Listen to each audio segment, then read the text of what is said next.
So hello everyone, मैं अंशुल गुप्ता आप सभी का स्वागत करता हूँ क्रिस क्रॉस क्लासेस में। और बच्चों, जैसा कि अभी तक आपको पता है कि डीयू के अंदर एक नया पैटर्न आया है। अगर आपको एडमिशन लेना है, जिसके लिए आपको क्या देना पड़ेगा, एक एंट्रेंस एग्जाम देना पड़ेगा। तो इसी के बारे में डिस्कस करने के लिए आज हम आपके लिए लाए हैं सर राहुल वासवानी जी को, जो कि सुपर ग्रेड्स के प्रोडक्ट हेड हैं।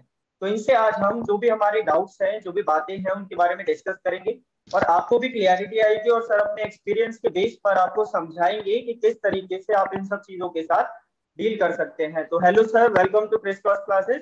Thank you, thanks a lot Anshul. आपने मुझे यहाँ पर इनवाइट किया और ये अपॉर्चुनिटी दी। It's a great help for me and for the students, I think, because definitely CUET के आने के बाद खूब सारे क्वेश्चंस स्टूडेंट माइंड्स में चल रहे होंगे and I think it's going to be a fruitful session for them definitely. Yes sir. So sir, सबसे पहला जो कि बच्चों के मन का डाउट है ना, वो यही है कि इससे पहले यानी नोटिफिकेशन आने से पहले तो हम सुन रहे थे कि सीयू सीईटी होगा, और अभी जहां तक हमें सुनने को मिल रहा है तो सीयू ईटी है। तो आखिर ये एग्जैक्टली है क्या? इन दोनों में से कौन सा सही है, और अगर दोनों है तो किस तरीके से एप्लीकेबल है? ठीक है, तो पहले नाम जो प्रिडिक्ट कर रहे थे नोटिफिकेशन आने के पहले वो था CUCET, central universities common entrance test. लेकिन नोटिफिकेशन आने के बाद यूजीसी ने उसका नाम सीयूईटी कर दिया, कॉमन यूनिवर्सिटी एंट्रेंस टेस्ट। उसके पीछे एक बहुत बड़ा रीजन ये है कि सेंट्रल यूनिवर्सिटीज तो पार्टिसिपेट करेंगे ही ये एंट्रेंस टेस्ट लेने में। तो सेंट्रल यूनिवर्सिटी, चाहे वो दिल्ली यूनिवर्सिटी हो, जामिया हो, जो भी है, उनको तो पार्टिसिपेट करना ही करना है। एक और प्रोविजन यहां पर यूजीसी दे रहा है कि इस पर्टिकुलर एंट्रेंस एग्जाम के मार्क्स कोई भी स्टेट यूनिवर्सिटी या प्राइवेट यूनिवर्सिटी भी एक्सेप्ट कर सकती है। इसकी वजह से अब उसका नाम सीयूसीटी तो हो नहीं सकता था, क्योंकि सिर्फ ये सेंट्रल यूनिवर्सिटीज तक इसका दायरा नहीं रहा। अब इसका दायरा और बढ़ गया है, इसकी वजह से नाम बदलकर CUET, common university entrance test कर दिया गया है। ओके, तो इसके बाद जो नेक्स्ट चीज जो कि हमारे दिमाग में आती है कि यानी कि सीयूटी एग्जाम होने वाला है, तो ये एग्जैक्टली है क्या? यानी कि इसमें होगा क्या, किस तरीके से बच्चे अप्लाई वगैरह कर सकते हैं, ये एग्जैक्टली है क्या, आखिर ये चेंज क्यों किया गया है? अच्छा, एक बहुत बड़ा रीजन ये था कि जितनी यूनिवर्सिटीज थी, टॉप नॉच कॉलेजेस थे, वहां पर एडमिशन लेने के लिए पहले 12th बोर्ड्स के मार्क्स चलते थे। अब आप अलग अलग बोर्ड्स से हैं, कहीं पर मार्किंग स्कीम अलग है, कहीं पर परसेंटाइल अलग है। फॉर एग्जाम्पल, अगर आप सीबीएसई स्कूल से हैं, सीबीएसई करिकुलम फॉलो कर रहे हैं और आपके 99% मार्क्स आए हैं, आप राजस्थान बोर्ड से हैं जहां पर आपके 92% मार्क्स आए, लेकिन वो बच्चा जो 99% लेके आया और वो बच्चा जो 92, दोनों सेम लेवल ऑफ इंटेलिजेंस के हैं, क्योंकि परसेंटाइल तो कोई बोर्ड मैनेज नहीं करता, राइट? मार्किंग स्कीम अलग अलग है। तो अब क्या हो रहा था, उस बोर्ड के परसेंटेज की वजह से, जहां पर मार्किंग स्कीम्स अलग है, कोई बच्चा तो एडमिशन ले पा रहा था किसी कॉलेज में, दूसरा बच्चा नहीं ले पा रहा था जो इतना इंटेलिजेंट था। ये एक सबसे बड़ा प्रॉब्लम हो रहा था।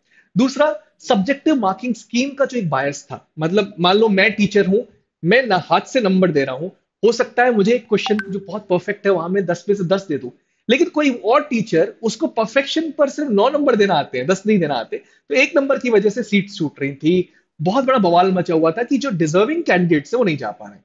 इसकी वजह से एक कॉमन एंट्रेंस टेस्ट सारी सेंट्रल यूनिवर्सिटीज का कंडक्ट करवा रही है आज के टाइम पे यूजीसी, जो को कंडक्ट करवाने वाली बॉडी का नाम है एनटीए। और ये टेस्ट कंप्यूटर जज करने वाला है, कंप्यूटर की बेसिस पे मार्क्स मिलने वाले हैं, कंप्यूटर बेस्ड टेस्ट होगा। तो सब्जेक्टिव बायस भी खत्म हो जाएगा, बोर्ड बायस भी खत्म हो जाएगा, मार्किंग देने का बायस भी कंप्लीटली खत्म हो जाएगा। सारे स्टूडेंट्स एक ही अम्ब्रेला के अंडर आ जाएंगे। तो जैसे कि अभी आपने ये सब जो बताया, तो कहीं ना कहीं हम ये कह सकते हैं क्या कि इसकी वजह से बच्चों को बोर्ड में भी मेहनत करनी पड़ेगी और साथ ही साथ सीयूईटी के लिए अलग से करना पड़ेगा? अच्छी चीज यहां पर यह है कि इस पर्टिकुलर एंट्रेंस एग्जाम को बनाया ऐसा गया है कि 12th की पढ़ाई के साथ साथ आपकी प्रिपरेशन होती रहे, है ना? लेकिन एक सिंपल सी चीज है, कॉम्पिटेटिव एग्जाम है जिसमें आपको मेहनत तो करनी पड़ेगी। तो बोर्ड्स की स्टडी आपको करनी है, साथ साथ लैंग्वेज और एप्टीट्यूड की प्रिपरेशन भी करनी है।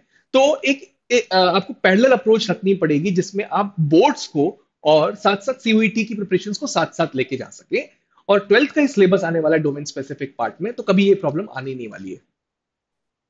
तो यानी कि कहीं ना कहीं हम कह सकते हैं कि इसकी वजह से वो जो कट ऑफ्स की एक रेस चला करती थी, या फिर जो बच्चे ट्वेल्थ में इतना प्रेशराइज होकर ज्यादा से ज्यादा मार्क्स स्कोर करना चाहते थे, वो खत्म हो जाएगी। बिल्कुल। उसके बाद ये सबको। हाँ। बिल्कुल ये एक बहुत बड़ी चीज आप कह रहे हैं यहाँ पे अंशुल जी, कि फ्रैंकली कट ऑफ की रेस इस तरीके तक पहुंच गई थी कि बड़े से बड़ा college, SRCC, lady Shriram, Mirinda house, या कोई भी सेंट स्टीफंस, दिल्ली यूनिवर्सिटी के जितने बड़े से बड़े कॉलेजेस हैं, वो 98 से नीचे तो उतरते ही नहीं थे। एक पॉइंट ये हो गया था कि स्टूडेंट्स को अगर 97 97.5% आ गया ना तो वो डिप्रेशन में चले जाते थे।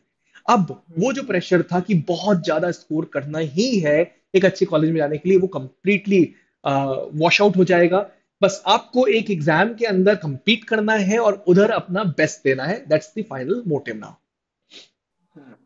तो अब अगर हमें ये सब चीजें क्लियर हो गई है तो एक सवाल आता है कि फिर करें कैसे, यानी कि CUCT या CUET जैसा कि आपने बताया, तो उसके अंदर क्या क्या चेंजेस होने वाले हैं इस दौर के अंदर, तो वो चेंजेस के बारे में आप थोड़ा सा बताएं। ठीक है। सो पहले हमारा जो बोर्ड के बेसिस पे मार्क्स मिलते थे, इस पॉइंट ऑफ टाइम पर आपको एक एग्जाम लिखना है सीयूईटी। सीयूईटी में 3 सेक्शंस पूछे जा रहे हैं। बेसिकली मैं आपको ये चीज बता दूं, पहले सेक्शन में लैंग्वेज स्पेसिफिक टेस्टिंग होगी आपकी। जिस भी लैंग्वेज में आप पढ़ाई कर रहे हैं, जिस मीडियम में आप ये पढ़ाई कर रहे हैं, वो हम सजेस्ट करेंगे कि आप लें। तो इंग्लिश हो सकती है, हिंदी हो सकती है। 13 लैंग्वेजेस दी हुई हैं, मतलब आपको यूजीसी ने 13 लैंग्वेजेस यहाँ पे स्पेसिफाई की हुई है, जिनमें से कोई आप एक लैंग्वेज ले सकते हैं। या अगर आप लैंग्वेज की स्टडी और करना चाहते हैं, मान लीजिए इंग्लिश की स्टडी कर रहे हैं लेकिन फ्रेंच की पढ़ाई करना चाह रहे हैं आगे जाके, तो फ्रेंच स्पेसिफिक लैंग्वेज भी चूज कर सकते हैं। तो सेक्शन 1A और 1B में 13 लैंग्वेजेस 1A में है, 20 लैंग्वेजेस जो कि 1A में नहीं इंक्लूड की जा सकी, फॉरेन लैंग्वेजेस, वो 1B में इंक्लूड की गई है। इनमें से 3 मैक्सिमम लैंग्वेज स्टूडेंट्स अपने लिए चूज कर सकते हैं। ठीक है।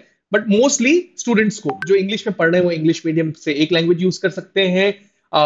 हिंदी में पढ़ रहे हैं तो हिंदी कर सकते हैं, गुजराती, आप कन्नड़ में है, आप मतलब कहीं भी इंडिया के किसी भी पार्ट में है, उनमें से अपने हिसाब से एक लैंग्वेज चूज कर लीजिए। सेक्शन 2 को डोमेन स्पेसिफिक सेक्शन कहा गया है, जिसमें आपसे क्वेश्चंस पूछे जाएंगे उन सब्जेक्ट्स के जिसकी आप अभी पढ़ाई कर रहे हैं ट्वेल्थ में।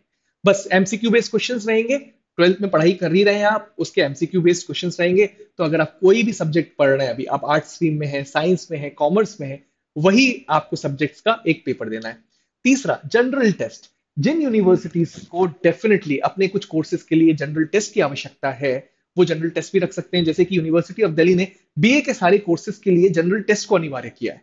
तो इसमें एप्टीट्यूड बेस्ड क्वेश्चंस आएंगे। एप्टीट्यूड बेस्ड क्वेश्चंस में कौन कौन सी चीजें पूछी जाएंगी? Logical reasoning, quantitative aptitude, GK, current affairs, जिसमें आपको उत्तीर्ण करना है। तो ये पूरा एक चेंज है। फाइनली एक मेरिट लिस्ट बनाएगा एनटीए और अपनी अपनी यूनिवर्सिटीज को भेज देगा। यूनिवर्सिटीज अपने कोर्स के हिसाब से और इसको रिस्ट्रक्चर करके अपनी मेरिट लिस्ट बनाएंगी, और उसी के बेसिस पे स्टूडेंट्स को एडमिशन मिलने वाली है इस साल। ये पूरा चेंज तो इसका आएगा। मतलब कुछ ऐसा हो गया कि कुछ सब्जेक्ट्स तो मैं पहले से पढ़ ही रहा था, जैसे कि मान राइट। लीजिए लैंग्वेज हो गई और जो मेरी डोमेन स्पेसिफिक थी, तो अगर मेरे को CUCT में जाना है तो स्पेसिफिकली मुझे फोकस करना पड़ेगा जो रीजनिंग या जो जनरल का सेशन आपने बताया, और मेरा काम आराम से हो जाएगा। हाँ, लैंग्वेज स्पेसिफिक में आपको रीडिंग कंप्रिहेंशन पे बहुत फोकस रखना है, क्योंकि जितने क्वेश्चंस आने वाले हैं वो रीडिंग कंप्रिहेंशन से रिलेटेड आने वाले हैं। इनफैक्ट ये भी कहा गया है कि आपकी लिंग्विस्टिक स्किल्स टेस्ट की जाएंगी फैक्चुअली लेवल पर या नॉवल लेवल पे, नरेटिव लेवल पर। तो आपकी रीडिंग स्किल्स अगर स्ट्रांग है तो अब लैंग्वेज वाला जो सेक्शन 1 है वो इजीली निकाल सकते हो। तो हम स्टूडेंट्स को एडवाइस करते हैं कि न्यूज़पेपर जरूर पढ़ें, खासकर एडिटोरियल पेजेस को बहुत पढ़ें अभी इस टाइम पर। तो सर जैसे मान लीजिए कि मैं CUCT क्लियर करता हूँ या कोई स्टूडेंट क्लियर करता है, तो इसका मतलब है वो ऑल ओवर इंडिया के लिए क्या हो जाता है, एक तरीके से क्वालिफाई हो जाता है कि वो एडमिशन करा सकता है। हाँ, but forty as a, five हाँ, मैं यहाँ पे थोड़ा हाँ सा रुकना अच्छा चाहूंगा। वो ऑल है। ओवर इंडिया के लिए नहीं, 45 सेंट्रल यूनिवर्सिटीज के लिए तो आप एलिजिबल हो ही जाते हो, जो कि यूजीसी फंडेड है। इसके अलावा उन सारे स्टेट या प्राइवेट या डीम्ड यूनिवर्सिटीज के लिए जो इसका स्कोर कार्ड एक्सेप्ट करेंगी आने वाले टाइम में, बस उनके लिए ओके ओके, यानी जो CUCT को एक्सेप्ट करेंगे उनके लिए मैं क्वालिफाई कर जाता हूँ। कर जाएंगे आप। तो एज अ स्टूडेंट मेरे लिए फर्स्ट प्रायोरिटी क्या होनी चाहिए कि मुझे किस यूनिवर्सिटी को टारगेट में रखकर इस एग्जाम को देना चाहिए। ऑलराइट। देखिए, बहुत सारे स्टूडेंट्स को ये हम बताते हैं यहाँ पर कि आप इंडिया की बेहतरीन यूनिवर्सिटी में बेहतरीन कॉलेज में जाके पढ़ाई करिए। सो नो डाउट इंडिया में सबसे बेहतरीन यूनिवर्सिटीज में से एक है यूनिवर्सिटी ऑफ दिल्ली, जहां पे आप जाके पढ़ाई कर सकते हैं। इसके अलावा कुछ सेंट्रल यूनिवर्सिटीज और बहुत पॉपुलर हैं, और उन्होंने हमेशा से एक अच्छे प्लेसमेंट ट्रैक रिकॉर्ड, एक अच्छी एकेडमिक ट्रैक रिकॉर्ड, एक अच्छी एजुकेशन ट्रैक रिकॉर्ड मेंटेन करी है सालों से। जिसमें जामिया एक नाम है, जिसमें आपका अलीगढ़ मुस्लिम यूनिवर्सिटी एक नाम है, जिसमें बनारस हिंदू यूनिवर्सिटी बहुत ही फैंटास्टिक यूनिवर्सिटी है ये भी। इन यूनिवर्सिटीज से जाके आप डेफिनेटली पढ़ाई कर सकते हैं। इनफैक्ट आप अपने रीजनल लेवल पे भी चेक कर सकते हैं, अगर कोई सेंट्रल यूनिवर्सिटी बहुत पॉपुलर है तो वहां पर भी आप डेफिनेटली ट्राई कर सकते हैं टू स्टडी। तो सर जैसा कि आपने शुरू में बोला स्पेसिफिकली यूनिवर्सिटी ऑफ दिल्ली के बारे में, हाँ, तो उसमें ऐसा क्या खास है कि एज ए स्टूडेंट मुझे वो ज्यादा प्रेफर करना चाहिए बजाय किसी और के, यानी मेरी फर्स्ट प्रायोरिटी वो होनी चाहिए? सबसे बड़ी बात होती है कि आपको बहुत अच्छा मौका मिले कहीं। तो यूनिवर्सिटी ऑफ दिल्ली के साथ सबसे बड़ी बात यह है कि 77 अफिलिएटेड कॉलेजेस हैं एक पर्टिकुलर यूनिवर्सिटी में, जिसमें 64 कॉलेजेस आपको अंडर ग्रेजुएट सीट्स प्रोवाइड करते हैं, जिसका सीट का नंबर लगभग 69,500 के आसपास है। सो बहुत बड़ा तबका इंडिया का वहां पे जाके पढ़ाई कर रहा है। ये कॉलेजेस कम से कम 150 साल पुराने कॉलेजेस से जो चलते आ रहे हैं, और इन्होंने अपना लेवल ऑफ एजुकेशन सालों से मेंटेन किया है। चाहे वो एकेडमिक ट्रैक रिकॉर्ड आप देखें, वो इंफ्रास्ट्रक्चर ट्रैक रिकॉर्ड देखें, प्लेसमेंट ट्रैक रिकॉर्ड देखें, यहाँ की जो वाइब है, जो एजुकेशन वाइब है, जो कल्चरल नॉन कल्चरल वाइब है, वो बहुत स्ट्रांग है as compare to any of the colleges. In fact एक रैंकिंग फ्रेमवर्क होता है इंडिया का, जिसे अपन एनआईआरएफ रैंकिंग फ्रेमवर्क कहते हैं, जिसको ministry of human resource development, जो जिसका नया नाम मिनिस्ट्री ऑफ एजुकेशन है, वो हर साल निकालती है। उसमें जो यूनिवर्सिटी ऑफ दिल्ली के कॉलेजेस हैं, वो आपको पूरे ऑल ओवर इंडिया में टॉप 50 में हर जगह अपना नाम मिलेंगे। सो कहा जाता है कि टॉप 20 में से 12 कॉलेजेस दिल्ली के ही हैं, 50 में से 20 कॉलेजेस दिल्ली के हैं। तो इसका मतलब क्लियर ये इंडिकेट कर रहा है कि पूरे भारत में यूनिवर्सिटी ऑफ दिल्ली का एक अलग दबदबा है, जहां से आकर जाकर अगर आप पढ़ाई करेंगे तो आपका करियर ऊंचाइयों पे छुएगा डेफिनेटली।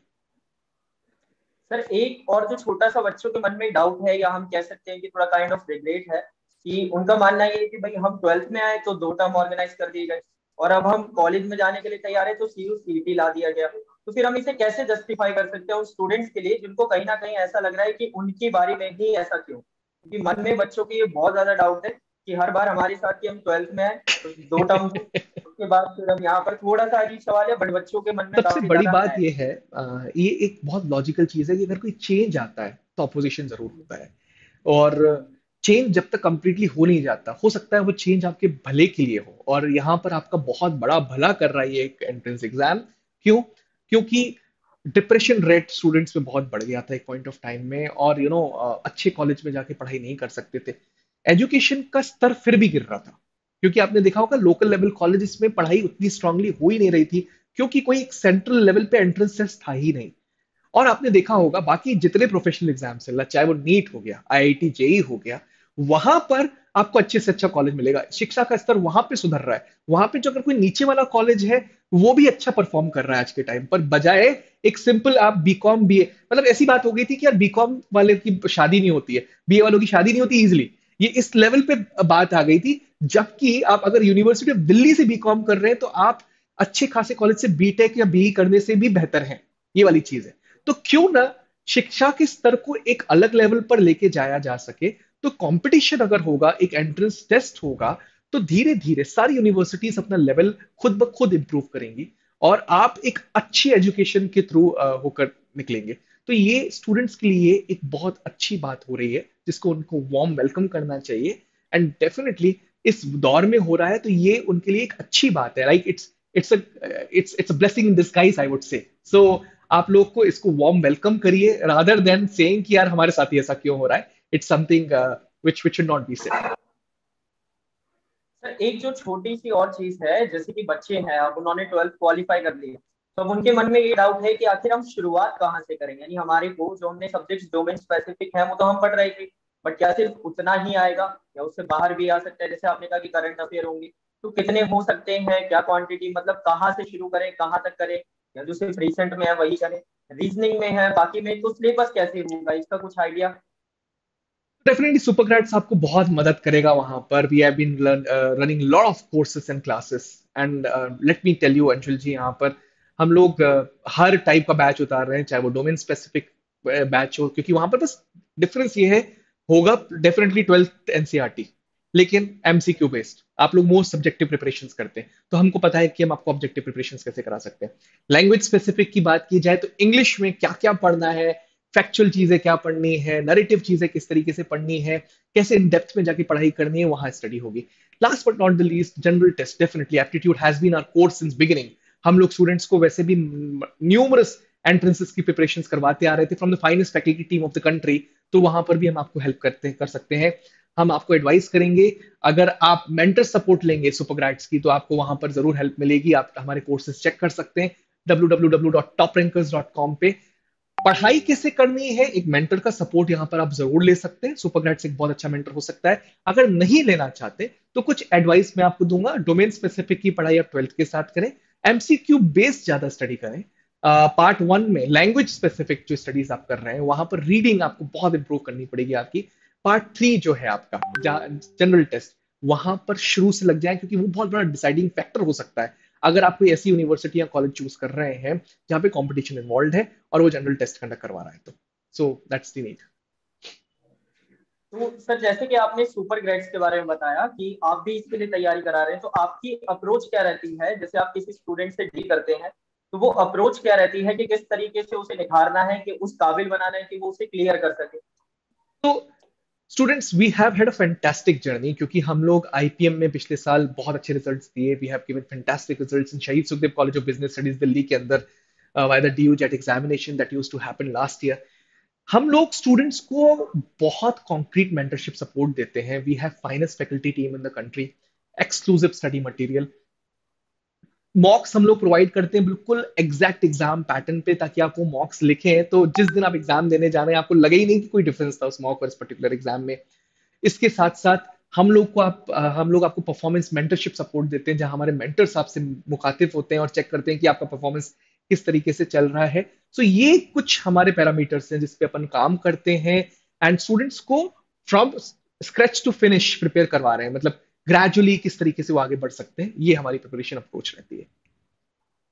तो क्या एज अ स्टूडेंट मुझे तीनों जो सेक्शन है मेरे उस पर बराबर ध्यान देना चाहिए, या कहीं ना कहीं, क्योंकि मुझे पता है कि मैंने रीजनिंग अभी तक तो करी नहीं है, तो उस पर ज्यादा टाइम देके डोमेन स्पेसिफिक क्योंकि मैंने पढ़ा हुआ है थोड़ा सा काम ध्यान दें, या सबको बराबर लेकर चलें?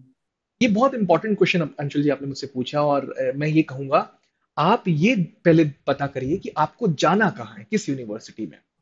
उस यूनिवर्सिटी की एक रिक्वायरमेंट होगी। फॉर एग्जाम्पल दिल्ली यूनिवर्सिटी ने अभी एक रिक्वायरमेंट डाली है, धीरे धीरे सारी सेंट्रल यूनिवर्सिटीज डालेंगी। तो अगर आप बीए कोर्स करना चाहते हैं वहां से, तो डेफिनेटली आपको जनरल टेस्ट की स्टडी करनी करनी है। लैंग्वेज तो आपको पढ़नी ही है। डोमेन स्पेसिफिक आपको वही सब्जेक्ट्स पढ़ने हैं जो कि आप दे रहे हो, तो आपको सबकी प्रिपरेशन करनी है। लेकिन अगर बीएससी करना है तो जनरल टेस्ट वहां पर कंपलसरी नहीं है। ठीक है, सो ये एक डिफरेंस आ जाता है बड़ा। बीबीए बीबीए या बीएमएस करना चाहते हैं, अगर आप मैनेजमेंट स्टडीज करना चाहते हैं, तो वहां पर भी जनरल टेस्ट कंपलसरी कर दिया यूनिवर्सिटी ऑफ दिल्ली ने। वहां पे भी आपको हर संभव प्रयास करना है कि जनरल टेस्ट में भी उत्तीर्ण करें आप, मैथमेटिक्स में भी अच्छा करें और हर जगह अच्छा करें। So this is the one thing which is very very important, I would state to you. Okay. तो अगर मैं गलत नहीं हूँ तो शायद अप्लाई करने के लिए तो 1.5 साल हुई है हाँ, अभी बिल्कुल फिलहाल डेट्स में। आ चुकी हैं। आज से इनफैक्ट विंडो चालू हो रही है cuetsummer.ac.in पर। आप फॉर्म चेक कर लीजिएगा, फिल करने का थोड़ा टाइम लीजिए, 10 दिन बाद फिल करिए। उसके पीछे रीजन ये है कि आपको बाकी सारी यूनिवर्सिटीज की क्या रिक्वायरमेंट्स हैं वो धीरे धीरे पता पड़ती जाएंगी अभी in the time to come. और अपने रिक्वायर्ड डेस्टिनेशन जहां पे भी आपको जाना है उसके अकॉर्डिंगली आप फॉर्म फिल कर पाएंगे। और सर जो एक्सपेक्टेड डेट्स हो सकती हैं एग्जाम की, वो क्या हो सकती हैं कि अगर बच्चा मान लीजिए एनरोल करना भी चाहे और वो सोचे कि मैं टालता रहूं, तो उसे एक थोड़ा सा आइडिया रहे कि कितना टाइम फ्रेम होना चाहिए हमें प्रिपेयर करने के लिए, और साथ ही साथ एक्सपेक्टेड डेट क्या है, सो दैट ठीक वो है, सही टाइम पर शुरू कर सके? यूजीसी ने पहले ही डेट्स अनाउंस ही कर दी है। इनफैक्ट ये कहा है कि first and second week of July के बीच में आपका पेपर होने वाला है, common university entrance test. It's going to be huge paper, like पूरा इंडिया इस पर्टिकुलर एग्जाम को लिखने वाला है। So it's going to be very very helpful for all the students. जैसे बोर्ड एग्जाम कंप्लीट हो जाते हैं आपको तहे बिल्कुल लग जाना है इस पे। और इनफैक्ट बोर्ड्स एग्जाम के साथ भी आपको शेड्यूलिंग इस तरीके से करनी है कि बोर्ड्स एंड सीयूईटी की साथ साथ आप प्रिपरेशन करें। सर एक छोटी सी चीज, जैसे आपने 3 सेशंस बताए, तो तीनों के डिफरेंट टाइम पे अलग अलग पेपर्स होंगे मान लीजिए डिफरेंट डेट को, या एक ही दिन में सब कुछ? अच्छा, दिल विद पेपर्स जो कंडक्ट होंगे वो 2 शिफ्ट में होने वाले हैं जी डेफिनेटली। जी। और शिफ्ट 1 में, है ना, 3.25 घंटे की शिफ्ट रखी गई है, जहां पर आप कुछ स्पेसिफिक सब्जेक्ट्स चूज कर सकते हैं। और सेकंड शिफ्ट यहाँ पर 3.25 घंटे की रखी गई है, जिसमें से आप जो भी सब्जेक्ट्स आपको चूज करने हैं सेक्शन वाइज वो चूज कर सकते हैं। कोई भी चीज कंपलसरी नहीं है, हर स्टूडेंट अपने हिसाब से चूज करेगा बेस्ड ऑन जिस कोर्स में उसको जाना है। तो वो एग्जाम से उसको लिखने पड़ेंगे जो कि उसके लिए उस पर्टिकुलर कोर्स के हिसाब से मैंडेटरी है। ठीक है। तो यानी कि अब जैसे कि आपने डेट के बारे में बताया, तो अप्रोक्सीमेटली मुझे 2 महीने का टाइम तो चाहिए होगा as a student right. Prepare करने के लिए, तो मेरे लिए ज्यादा बेहतर रहेगा कि मैं अभी से शुरू करूँ। राइट। तो जैसे कि आपने बैचेस के बारे में बताया सुपर ग्रेड के, तो वो किस तरीके से चल रहे हैं या कब शुरू होने वाले हैं, या अगर एज अ स्टूडेंट मुझे एनरोल करना है तो मैं कैसे कर सकता हूँ? ओके, आपको विजिट करना है www.toprankers.com पे। 7 अप्रैल से ही हमारे बैचेस लाइव हो जाएंगे। इनफैक्ट हम लोग आपको सेक्शन वाइज प्रिपरेशन भी करवा रहे हैं, कंपोजिट सेक्शन वाइज प्रिपरेशन भी करवा रहे हैं, लाइक सेक्शन 1 + 2 + सेक्शन 3, तीनों की प्रिपरेशन एक साथ कर सकते हैं। अलग से सेक्शन 1, अलग से सेक्शन 2, अलग से सेक्शन 3, इसकी प्रिपरेशन भी कर सकते हैं। सेक्शन 1 और 2 की भी एक साथ प्रिपरेशन कर सकते हैं। तो you can choose the sections according to your convenience. Means we have super flexibility. या डेफिनेटली वहां पे फ्लेक्सिबिलिटी हमने रखी हुई है। ओके सो जो सूटेबल टाइमिंग्स है या जो क्लासेस हैं, जैसे कि वो लाइव क्लासेस हो रही हैं या रिकॉर्डेड हैं, किस तरीके से है, so that as a student मैं ज्यादा अच्छे से समझ पाऊँ। एज अ स्टूडेंट, स्टूडेंट्स को बहुत सारे टाइप की क्लासेस मिलेंगी। ये सो इवनिंग क्लास मोस्टली हम लोग रखेंगे, इवनिंग टाइम फ्लेक्सिबल टाइमिंग्स पे रहेगा। In the times to come ये फ्लेक्सिबिलिटी और बढ़ेगी। सो आप प्लीज इसके लिए www.toprankers.com पे जाके चेक करिएगा बैच टाइमिंग्स को भी, क्योंकि आपके हिसाब से जो फ्लेक्सिबिलिटी होगी आप उसको चूज कर सकते हैं। इनफैक्ट हम लोग टेस्ट सीरीज भी बहुत जल्दी लॉन्च करने वाले हैं, डिफरेंट डोमेन्स के लिए, डिफरेंट सब्जेक्ट्स के लिए, डिफरेंट लैंग्वेजेस के लिए। That is going to be really really helpful for all the students. तो sir ultimately after the conversation can be say जो सीयूईटी है उसके बाद से जो हमारा कॉलेज में एडमिशन लेने का तरीका होता था, पहली बात तो वो बदल जाएगा और पहली बार पहले दौर से ज्यादा सिंपल हो जाएगा। डेफिनेटली ये एक्चुअली स्टूडेंट्स के ऊपर से जो प्रेशर, एंजाइटी एंड फियर का टाइम था वो कंप्लीटली रिड्यूस कर रहा है। आपको 95% के ऊपर मार्क्स नहीं लेके आने, आप अच्छे मार्क्स लेके आने बोर्ड में, डेफिनेटली उस पर भी पढ़ाई करनी है। 70-75% अगर आते हैं तो आप डिसहार्टन नहीं होंगे आपसे। लेकिन सीयूईटी में आपको बहुत अच्छी तरीके से एक्सेल करना है to get inside one of the prime colleges of the country और the course of your choice. और कहीं ना कहीं जैसा आपने बताया तो वो जो सब्जेक्टिव चेकिंग का जो मैटर होता है वो भी खत्म हो वो जाएगा। बिल्कुल कंप्लीटली खत्म हो रहा है। So thank you sir, I hope कि सभी बच्चों को अच्छे से समझ भी आ गया होगा। जितने भी नेसेसरी लिंक्स वगैरह हैं, अगर आप चाहें तो आप जाकर विजिट कर सकते हैं और एक बार विजिट जरूर कीजिए। आपको बहुत सारी चीजें जानने को मिलेंगी। और साथ ही साथ सभी लिंक्स जो है वो डिस्क्रिप्शन में दिए गए हैं। हम थैंक यू करना चाहेंगे राहुल सर का कि वो हमारे साथ जुड़े और हमें इतनी सारी चीजें बताएं। और आप थैंक यू सबको भी एक्चुअली, अगर अच्छा थैंक्स अ लॉट। लगा हो तो अपनी इस वीडियो को ज्यादा से ज्यादा अपने दोस्तों में शेयर करें, ताकि वो सब भी जुड़ सके और जान सके कि किस तरीके से पैटर्न जो है वो चेंज हुआ है और वो ज्यादा बेहतर तरीके से क्या कर सकते हैं, अपनी तैयारी कर सकते हैं। तो एक बार चेक जरूर करें, डिस्क्रिप्शन में लिंक्स दिए गए हैं। बहुत अच्छे से आपकी तैयारी सर आपके साथ मिलकर कराएंगे, थैंक यू, सर की thank faculty. You. Thank you for giving me this opportunity. And definitely हम लोग we are always ready to answer all the queries of the students इस पॉइंट ऑफ टाइम पे। Thank you, thanks a lot. Thank you very much everyone. Thank you.